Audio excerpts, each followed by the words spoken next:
はいどうも JMK ライドのファルコンです。フリースケートの練習方法やコツなどを教えてます。今回はフローターフリップの練習方法について説明したいと思います。フローターフリップとは片足のデッキを両足で挟んで上に持ち上げるようにフリップさせてストンプするトリックになります。このフローターフリップはデッキの乗る位置であったりデッキの挟む位置、あとはデッキの挟み方、あとフリップのさせ方と特徴がそれぞれありますので覚えていきましょう。まずデッキの乗る位置なんですけれども、この後に説明しますけど、デッキの挟み方、挟むところについて、両足の親指の付け根らへん、ここら辺ですね、ここら辺で挟みます。なのでフリップさせない方の足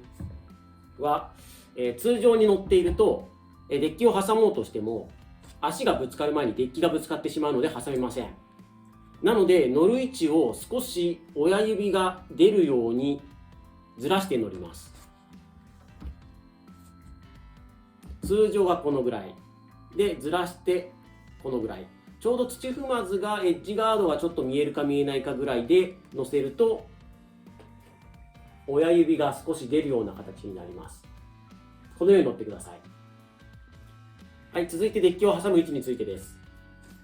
前足は先ほど説明した通り、親指の付け根をデッキで挟むので、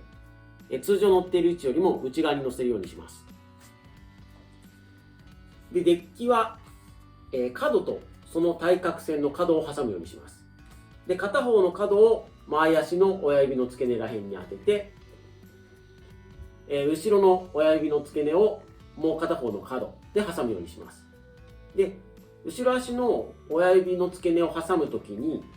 挟むというよりはデッキの後ろに潜り込ませるような形で挟みます。で、この、今の図を見たらわかると思うんですけれども、前足はガニ股、後ろ足は結構な内股になって挟むようになります。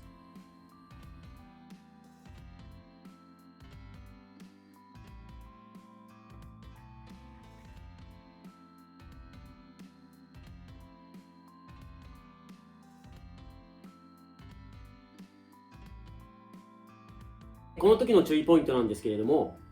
親指の付け根と付け根でデッキを挟むと説明しましたが、これを適当な位置で挟んでしまったり、あとはデッキの角と角を挟むと伝えましたが、ここの辺と辺で挟んでしまったりすると、この後フリップさせる時に綺麗なフリップがしなくなるので、ストンプがうまくいかなくなるので注意してください。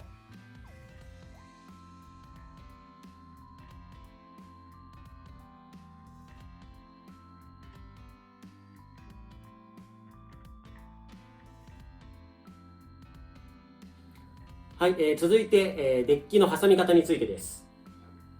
やり方は2通りあります。こちらについては、メリットとデメリットがそれぞれありますので、自分のスタイルに合わせてやりやすい方でやってみてください。はい、1つ目のやり方です。1つ目は、挟むデッキをスローして転がして、前足にぶつかるタイミングに合わせて挟み込むやり方。これが1つ目のやり方です。で、2つ目のやり方。2つ目のやり方は、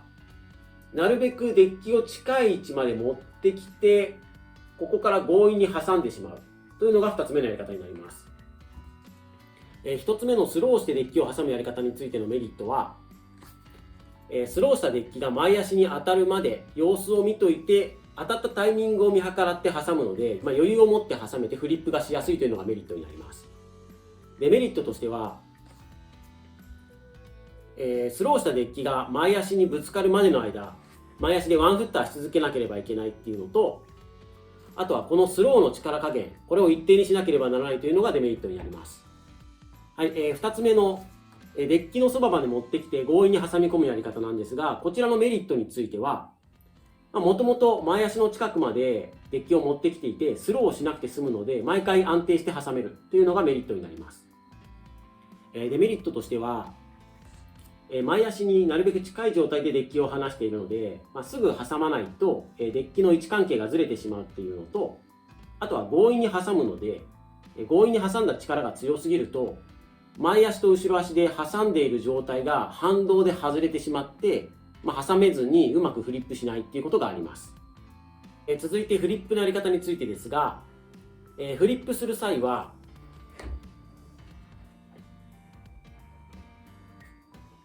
デッキを挟んでおく力とデッキを持ち上げる力、これが両方とも必要になります。で、フリップさせる際は、デッキを挟んだ状態にしたままフリップする後ろ足は真上に上げるようにしましょう。あとデッキを挟んでフリップさせる際に、前足の膝を曲げておいて、後ろ足を持ち上げる際に前足の膝を伸ばしながら後ろ足を持ち上げてあげると、体全体が浮くっていうのと後ろ足の持ち上げるっていう力の相乗効果が働いて、きれいに回ります。なので前足の膝も意識して、フリップするようにさせてみてください。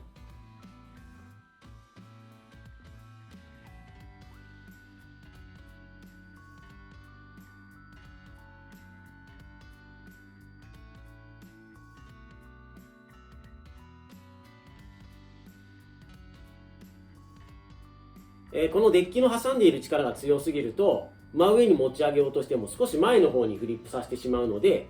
その場でフリップしてくれなくて前の方に飛んでしまうのでストンプがうまくいかないんで注意してくださ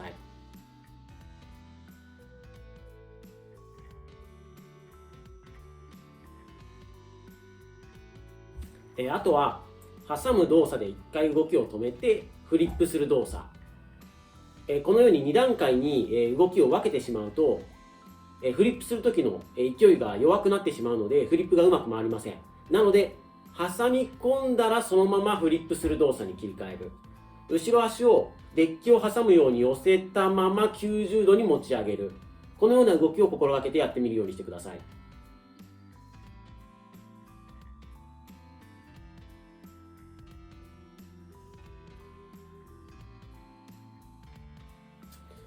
はい、フローターフリップの動きについての説明はこれで以上になります。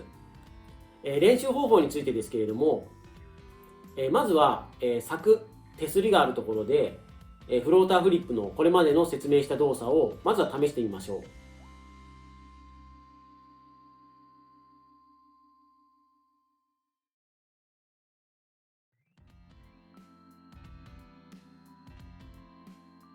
デッキの挟む位置が結構ピンポイントであったり、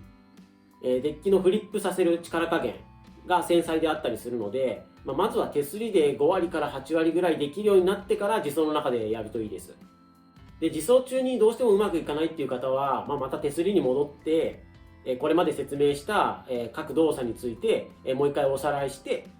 手すりでまた5割ぐらい、8割ぐらいできるようになってからまた自走中に試してみてください。これを繰り返しやっていきましょう。はい、今回の説明はこれで以上になります。参考になったでしょうか。また見てください。